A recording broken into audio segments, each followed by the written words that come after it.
माननीय सदस्य श्री अखिलेश यादव जी।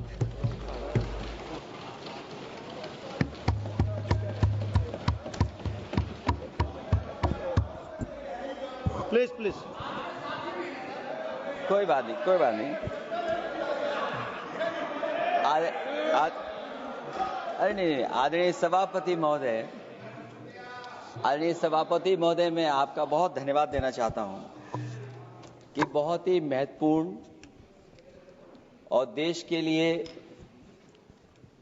और बड़ी आबादी के लिए भारतीय जनता पार्टी की सरकार में एक और बिल आया है, क्योंकि मेरे से पूर्व में जो हमारे साथी बोले हैं वो माननीय सदस्य हमारे साथ नहीं, लेकिन मैं उनके बहुत सारी बातों से सहमत हूं। और अध्यक्ष महोदय, मैं देख रहा हूं जो एक्स कांग्रेस वाले वो ज्यादा बोल रहे हैं।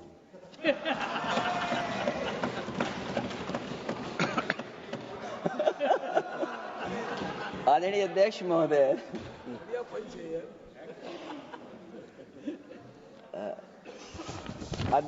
जो आज बिल पेश हुआ है, मैं हिंदी और अंग्रेजी को जो कुछ समझ सकता हूं वो यही मैं कह सकता हूं कि माननीय मंत्री जी ने ये कहा कि ये उम्मीद है। ये उम्मीद कैसे बना है, अंग्रेजी में भी मुझे समझ में नहीं आ रहा कि उम्मीद है ये, हिंदी में भी समझ में नहीं आ रहा कि ये उम्मीद है। यूनिफाइड वक्फ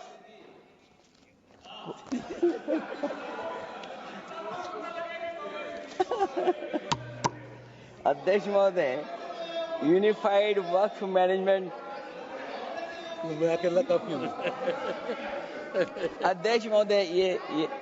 अध्यक्ष महोदय, मैं समझ सकता हूं कि मैं वो बात छेड़ना नहीं चाहता था, लेकिन क्या करूं, मजबूरी है अब। अध्यक्ष महोदय, अभी माननीय सदस्य लोग ये कह रहे हैं कि हमारे सदस्य नहीं है यहां पर जो हमारे साथी हैं, लेकिन अध्यक्ष महोदय मैं ये कहना चाहता हूं, ये जो बिल लाया जा रहा है, भारतीय जनता पार्टी में एक मुकाबला चल रहा है। भारतीय जनता पार्टी के अंदर मुकाबला चल रहा है कि खराब हिंदू कौन बड़ा है। और ये बात अध्यक्ष महोदय मैं ऐसे ही नहीं कह रहा हूं। जो पार्टी ये कहती हो कि दुनिया की सबसे बड़ी पार्टी है, अध्यक्ष महोदय वो अपना राष्ट्रीय अध्यक्ष नहीं चुन पाए अभी तक। अध्यक्ष महोदय, भारतीय जनता पार्टी क्या है?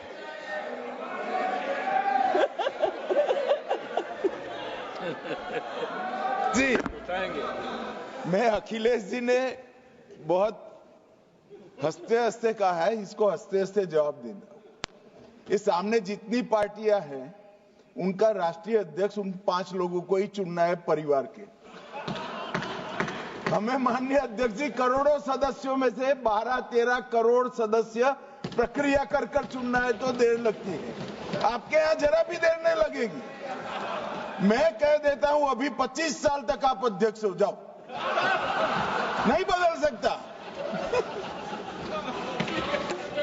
अध्यक्ष महोदय, क्योंकि जो बात निकल के आई है वो मैं फिर आगे बढ़ा दूं। अध्यक्ष महोदय, जो बात सोशल मीडिया या और जगह गुपचुप हो रही है, कहीं ऐसा तो नहीं था कि अभी कुछ दिन पहले यात्रा जो हुई है वो कहीं 75 वर्ष की एक्सटेंशन वाली यात्रा तो नहीं थी। अध्यक्ष महोदय, ये जो इस बार जो वक्फ बिल आया है, नाकामी का पर्दा इस बार है वक्फ बिल। और नाकामी कोई एक आध नहीं है, मैं कई नाकामियां बता सकता हूं। अभी मैं माननीय सदस्यों को सुन रहा था, वो पुराने कई बिल उनके बारे में चर्चा कर रहे थे कि कितने प्रोग्रेसिव बिल लेकर के आए हैं। मुझे याद है मैं उत्तर प्रदेश में उस समय था और मुझे लगा कि शायद इनकी वो बात ठीक होगी। एक ये बहुत तैयारी के साथ फैसला लेकर के आए थे और फैसला ये लिया था आधी रात के आज के बाद नोट नहीं चलेंगे, नोट बंद हो जाएंगे। अध्यक्ष महोदय, उस नोटबंदी नाकामी के बारे में भी तो चर्चा हो जाए कि अभी भी न जाने कितनी जगह पर कितना रुपया निकला जा रहा है, कितना निकल करके आ रहा है। केवल नाकामी नोटबंदी की नहीं, नाकामी बेरोजगारी की भी है, नाकामी महंगाई की भी है, नाकामी किसान की आय दोगुनी नहीं कर पाए वो भी इनकी नाकामी है। मुझे याद है एक माननीय मंत्री जी पूरे देश की नदियों के बारे में बीओडी बता रहे थे, लेकिन माननीय मंत्री जी ये भूल गए कि उनके शहर में, उनके क्षेत्र की जो नदी है उसकी बीओडी क्या है। गंगा क्या साफ हो गई, यमुना क्या साफ हो गई, स्मार्ट सिटी क्या बन गई, क्या गोद लिए हुए गांव इन्होंने गोद से उतार दिए, उनकी क्या दुर्दशा है। इसलिए मैं कहना चाहता हूं, ये नाकामी का पर्दा इस बार वक्फ बिल बना है। और सबसे बड़ी बात तो यह है कि जिसके लिए फैसला होना है उसकी बात को अहमियत न देना भी नाइंसाफी है। अध्यक्ष महोदय, नाकामी केवल यहां तक नहीं है। और भारतीय जनता पार्टी क्या है, मैं केवल एक पुरानी घटना याद करता हूं। एक बार फैजाबाद अयोध्या में एक कार्यक्रम था, उसमें बड़ी तैयारी की गई थी और तैयारी के साथ कलाकार मुंबई से बुलाए गए थे। हो सकता है वो सहमति दिल्ली से ना रही हो, केवल लखनऊ की सहमति से हो रहा हो कार्यक्रम। और जब कार्यक्रम की पूरी तैयारी हो गई, भगवान श्री राम बनकर के कोई आ गया, लक्ष्मण बनकर के कोई आ गया, मां सीता भी बनकर के कोई आ गया, हनुमान जी और भगवान हनुमान भी बनकर के कोई आ गया। लेकिन जब लखनऊ से वो हेलीकॉप्टर उड़ा और अयोध्या पहुंचा तो सब लोग थे, लेकिन उसमें हनुमान नहीं थे। अध्यक्ष महोदय, मैं भारतीय जनता पार्टी के लोगों से कहूंगा कि जानकारी करिए कि आखिरकार भगवान श्री राम थे, लक्ष्मण थे, सीता थी, लेकिन हनुमान क्यों नहीं थे? हनुमान इसलिए नहीं थे, शायद उनकी जात या धर्म कुछ और था। अध्यक्ष महोदय, ये देश मिली जुली संस्कृति से चला है। कुछ हमने सीखा, कुछ उन्होंने सिखाया। और जो लोग ये कहते हैं कि हम सबको बराबरी का हक देते हैं, अभी कुछ दिन पहले ईद निकली है। अध्यक्ष महोदय, वो परंपरा रही है, न केवल मैं जाता हूं बल्कि कोई दल का नेता ऐसा नहीं न जाता हो उस कार्यक्रम में शामिल होने। भारतीय जनता पार्टी के जो मुख्यमंत्री, उप मुख्यमंत्री, वो भी जाते हैं, उप मुख्यमंत्री, सभी धर्मों के नेता आते हैं। लेकिन पता नहीं इस बार क्या साजिश थी, षड्यंत्र था कि वहां पर कुछ पाबंदी लगी हुई थी। अगर किसी कारण पाबंदी लगी हुई थी तो बात समझ में आती है, लेकिन जब जानकारी हुई है, किसी को नहीं पता था कि पाबंदी क्यों लगी है कि आप नहीं जा सकते वहां पर कार्यक्रम में शामिल होने। क्या यही भारत है, यही संविधान हमें रास्ता दिखाता है? अध्यक्ष महोदय, मंत्री जी बताएं हमें, वो खुद भी माइनॉरिटी हैं, भगवान बुद्ध के रास्ते पे चलते हैं। भगवान बुद्ध का रास्ता दूसरा है। हम आपको अपना मानते हैं तब भी जब आप हमारे बहुत सारे ग्रंथों को नहीं मानते, तब भी हम आपको अपना मानते हैं। आप हमारे पुराणों को नहीं मानते हैं, आप हमारे उपनिषदों को नहीं मानते हैं, लेकिन सोचिए, हम हिंदू वो लोग हैं जो आपको स्वीकार करते हैं और गले लगा करके चलते हैं। अब मैं दूसरे धर्म पे नहीं जाऊंगा, कोई नाराज हो सकता है। मैं दूसरे धर्म के बारे में नहीं जा सकता, मैं केवल यही बताता हूं। और मैं उत्तर प्रदेश में, अध्यक्ष जी, जहां से आता हूं, मैं अपमान नहीं कर रहा हूं, मैं सच बोल रहा हूं। और ये बिहार के चुनाव में जो आप कह रहे हैं कि महिलाओं को 2 मेंबर बना दिया, इस बार मैं भी देखूंगा कि भारतीय जनता पार्टी कितनी महिला लोगों को टिकट देंगे वहां पर।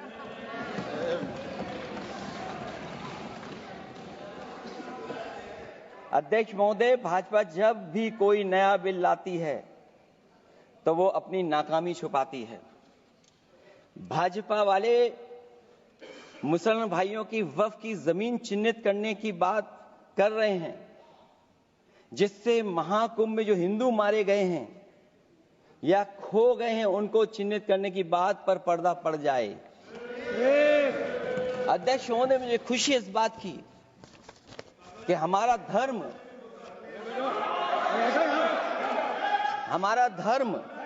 अध्यक्ष महोदय नहीं कुछ कहना चाहते हैं नहीं प्लीज, उनको अलाउ नहीं किया। अध्यक्ष महोदय,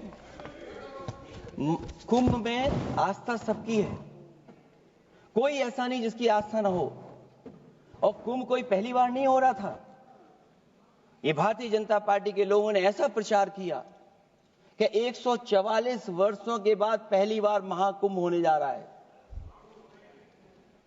और लोग निकल पड़े। सरकार ने कहा कि हमारी तैयारी 100 करोड़ की है। आप कहते टेक्नोलॉजी का हम इस्तेमाल करेंगे, जमीनों को हम मैपिंग कर करके डेटा एंड रिकॉर्ड ठीक करेंगे।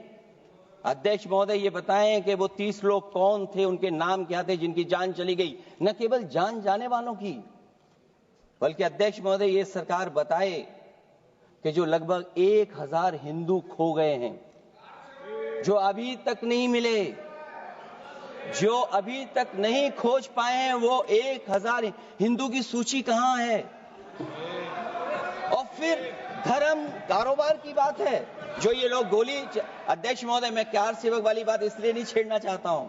अध्यक्ष महोदय, ये शायद माननीय सदस्य जानते नहीं कुछ सच्चाई नहीं जानते। अध्यक्ष महोदय, ये संविधान की वजह से, संविधान को बचाने के लिए, हिंदू एकता को बचाने के लिए कुछ फैसले लिए गए, लेकिन एफआईआर हम लोगों पे नहीं लिखी गई थी। एफआईआर उन पे लिखी गई थी जो बेचारे तैयार हो गए थे सुबह, लेकिन पता नहीं कहां से फोन आया था, कहा था कि अब तैयार तो हो गए हो लेकिन आप शिलान्यास में नहीं आ सकते। बहुत सही। इसलिए बात को इधर से उधर नहीं में ले जाना चाहता। अखिलेश जी, जरा वक्त पे भी आ जाओ। अच्छा, वक्त पे आ रहा हूं। नहीं, वक्त पे अध्यक्ष इसलिए आ रहा हूं क्योंकि वक्त समझने के लिए भारतीय जनता पार्टी की सोच क्या है। और ये अध्यक्ष महोदय जब ये कह रहे हैं कि इससे कारोबार होगा, अध्यक्ष महोदय, धर्म की चीजों से कारोबार नहीं हो सकता। हमारे उत्तर प्रदेश के मुख्यमंत्री जी ने भी कहा कि कारोबार होगा। वो 30 की गिनती में उलझे हुए हैं, जैसे 30 मार खाए वो। उनसे पूछा कि जान कितनी गई, वो 30। उनसे पूछा कि कारोबार कितने का होगा, 30 गुणा 10,000 करोड़। सोचिए, कुंभ हमारा क्या कारोबार की जगह है? और फिर उसका कौन नापेगा, कैसे नालाएगा? और फिर हमारे माननीय मंत्री जी कह रहे हैं कि जमीन, चाहे वो रेलवे की हो, चाहे वो डिफेंस की हो, वो भारत की जमीन है। मैं भी स्वीकार करता हूं कि रेलवे की जमीन भी भारत की है, डिफेंस की भी जमीन भारत की है। क्या डिफेंस की जमीन नहीं बेची जा रही मंत्री जी? अध्यक्ष महोदय, क्या रेलवे की जमीनें नहीं बेची जा रही हैं? अध्यक्ष महोदय, केवल यहां तक नहीं, कितना हस्तक्षेप होता है। वक्फ भी भारत के, इसीलिए तो कहीं ना कहीं वक्फ की जमीन से, अध्यक्ष महोदय, माननीय मंत्री जी बताएं, और मुझे उम्मीद है कि जब जवाब देंगे तो बताएंगे कि वक्फ की जमीन से बड़ा मुद्दा वो जमीन है जिस पर चीन ने अपने गांव बसा लिए हैं, लेकिन कोई बाहरी खतरे पर सवाल बवाल न करे, इसलिए ये बिल लाया जा रहा है। और माननीय मंत्री जहां से आते हैं, जिस प्रदेश से आते हैं, कम से कम ये तो बताएंगे कि वहां कितने चीन ने गांव बसा लिए, घर बन गए हैं। अध्यक्ष महोदय, आपके माध्यम से सरकार गारंटी दे कि वक्फ की जमीन कभी भी किसी भी पैतरेबाजी से किसी और मकसद के लिए किसी और को नहीं दी जाएगी। वक्फ की वर्तमान व्यवस्था में चाहे 5 साल के धर्म पालन की पाबंदी की बात हो, या कलेक्टर से सर्वेक्षण के हस्तक्षेप की बात हो, या वक्फ परिषद या बोर्ड में बाहरियों को शामिल करने की बात हो, इन सब का उद्देश्य मुस्लिम भाइयों के सार्वजनिक अधिकार को छीनकर उनके महत्व और नियंत्रण को कम करना है। ट्रिब्यूनल के निर्णय को अंतिम न मानकर उच्च न्यायालय में लेकर जाने की अनुमति देना दरअसल जमीनी विवाद को लंबी न्यायिक प्रक्रिया में फंसाकर वक्फ भूमि पर कब्जों को बनाए रखने का रास्ता खोलेगा। सबसे बड़ी बात यह कि वक्फ बिल के पीछे की न तो नीति सही है न नियत, ये देश के करोड़ों लोगों से उनके घर दुकान छीनने की भी साजिश है। भाजपा एक अलोकतांत्रिक पार्टी है, वो असहमति को अपनी शक्ति मानती है। जब देश के अधिकांश राजनीतिक दल वक्फ बिल के खिलाफ हैं, तो उसे लाने की जरूरत क्या है जो जिद क्यों कर रहे हैं सरकार? वक्फ बिल का लाना भाजपा की सियासी हट है। वक्फ बिल भाजपा की सांप्रदायिक राजनीति का नया रूप है। वो तो आपको काटेगा, और इसलिए काटेगा कि अध्यक्ष महोदय बाहर ये लिखते हैं सत्यमेव जयते, बाहर है लिखते सत्यमेव जयते, भाजपाई अंदर असत्य बात कहते। भाजपा वक्फ बिल लाकर अपने उन समर्थकों का तुष्टीकरण करना चाहती है जो भाजपा की आर्थिक नीति, महंगाई, बेरोजगारी, बेकारी और चौपट अर्थव्यवस्था से उसे छटक गए हैं। क्योंकि अध्यक्ष महोदय, जब से वोट में गिरावट आई है और खासकर उत्तर प्रदेश में भी, तब से भारतीय जनता पार्टी की कोशिश है कि अपना वोट कैसे संभाला जाए। ये वोट को संभालने के लिए बिल लाया गया है। भाजपा का लक्ष्य वक्फ की जमीनों पर है। इन जमीनों का नियंत्रण अपने हाथ में लेकर इन जमीनों को पिछले दरवाजे से अपने लोगों के हाथों में दे देना चाहती है। भाजपा चाहती है कि वक्फ बिल लाने से मुस्लिम समुदाय को लगे कि उन पर हक को मारा जा रहा है, वो उद्वेलित हों और भाजपा को ध्रुवीकरण की राजनीति करने का मौका मिल सके। क्योंकि अध्यक्ष महोदय, भाजपा का लक्ष्य यह है कि ध्रुवीकरण हो, क्योंकि वो जानते हैं कि ध्रुवीकरण जितना होगा उससे वो लाभ उठाने में आगे रहेंगे। तो ये वक्फ बिल जो लाया जा रहा है, वो अपनी वोट बैंक को संभालने के लिए और समाज को बांट करके ध्रुवीकरण करके राजनीतिक लाभ लेने के लिए लाया जा रहा है। और अगर इसके लिए नहीं लाया होता तो पहले से जो जितने फैसले लिए सरकार ने, क्या उससे देश और प्रदेश में कोई बड़ा बदलाव आ गया है? अगर स्मार्ट सिटी का बात करें तो कितनी स्मार्ट सिटी बन गई है आपकी? आपके नोटबंदी की वजह से न जाने कितना रुपया कहां निकल रहा है। और डर तो ये लगता है कहीं भाजपा वाले दूसरों के पैसा रख करके न पकड़वा दें। वक्फ बिल के आने से पूरी दुनिया में एक गलत संदेश भी जाएगा। इससे देश की सेकुलर इमेज को बहुत धक्का लगेगा।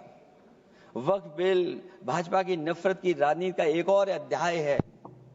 मैं अंत में कहना चाहता हूं कि अभी तो आपने साथी संभाल लिए हैं, एक साथी तो मुझे दिखाई नहीं दे रहा है, और हमारे जिनका हमने सम्मान किया हमें कहां ले गए आप, और हमें यहां छोड़ गए आप, हमें छोड़ गए। हमें देखिए सभापति महोदय देखिए राजनीति क्या है। हमने आपका हाथ पकड़ा और हम यहां आ गए, और आप हमारा हाथ छुड़ा करके वहां चले गए। इसलिए देखिएगा कब हमारा इनका हाथ मिल जाए। और मैं अध्यक्ष सभापति महोदय ये कहना चाहता हूं कि वक्फ बिल भाजपा के लिए वाटरलू साबित होगा, क्योंकि ऊपर से तो हाँ हाँ कह रहे हैं, लेकिन अंदर ही अंदर बहुत सारे साथी सहमत नहीं है। मैं अंत में इतना ही कहना चाहता हूं कि ये वक्फ बिल जो लेकर के आए, कोई उम्मीद लेकर के नहीं आ रहा है। ये सोची समझी रणनीति का हिस्सा है, क्योंकि इनका जो बोर्ड बिखर गया है, ये मुस्लिम में भी बंटवारा चाहते हैं। मुस्लिम इस्लाम धर्म में कहीं बंटवारा नजर नहीं आता है, लेकिन इनकी कोशिश है कि इस बिल के माध्यम से हम मुस्लिम भाईचारा में भी बंटवारा करते हैं। बंटवारा तो पीडीए करेगा। अभी देखिएगा सभापति महोदया, हमारे एक सदस्य कह रहे थे कि चुनाव बहुत अच्छा होता है। इनसे बेहतर किसने चुनाव देखा होगा? चलिए, धन्यवाद। वोट ही नहीं डालने दिया। चलिए सभापति महोदया, मैं धन्यवाद देता हूं। मैं और अपने दल और साथियों के साथ कहता हूं कि समाजवादी पार्टी बिल का विरोध करती है। वोट पड़ेगा तो हम इसके खिलाफ वोट डालने जा रहे हैं।